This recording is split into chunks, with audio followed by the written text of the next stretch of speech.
دا بخاری شریف اخیری حدیث دے دا ابو ہریرہ رضی اللہ تعالی عنہ اب فرمائی وی حضور علیہ السلام فرمائے کلمتان یو دو کلمی دی یو دو کلمی دی خفیفتان علی اللسان پا جب دیر آسانی دی ثقیلتان فی المیزان پا طلد نیکے کی دیر درنی دی او حبیبتان الی الرحمن حبیبتان الی الرحمن اللہ تا دیر زیادت خوخی دی دغا کلمی دغا جملے دا اللہ دیر خوخی دی اکمی دی سبحان اللہ و بحمدہ سبحان اللہ العظیم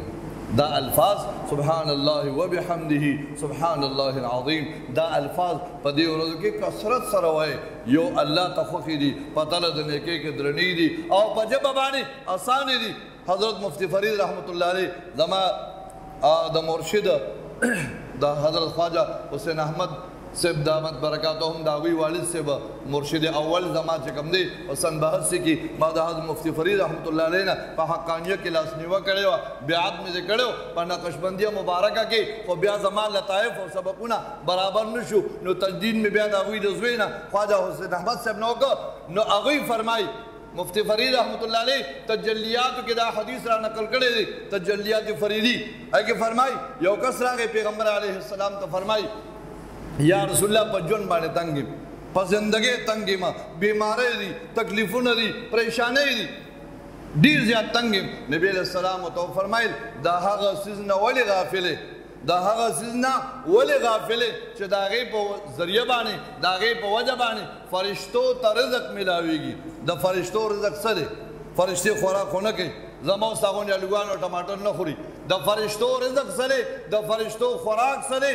دا حق سیزنا ولی غافلے چھ دا غی پا وجہ فرشتو تا رزق ملاوی گی آگا دے سبحان اللہ و بحمدہ سبحان اللہ العظیم دے الفاظ سرا دا دا فرشتو خوراک دے نو فرمائی چھے کم سڑے پریشانوں کے مبتلے کم سڑے قرضوں کے مبتلے کم سڑے بیماروں کے مبتلے مختلف بیماروں کے نو دا سہار دا سنتو او دا فرض و پمنز کی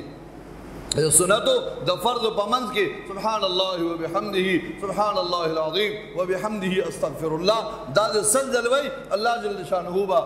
داغی جکم دے آگا قرضونا اب پریشانے اب بیمارے با اللہ ختمی کی ہمیں عزت مندو دین کے شفا دا پا دین کے صحت دے پا دین کے خوشحالی دا پا دین کے اطمینان دے پا دین کے سکون دے پا بیدینے کے پا بیلمازے کے پا بدعملے کے بیمارے دی او مصیبتوں دی پریشانے دی دے دا پارا ہمیں عزت مندو پا دی ورد کے دے الفاظو زیادہ احتمامو کو او قربانی ہمیں عزت مندو حتی الامکان کوششو کو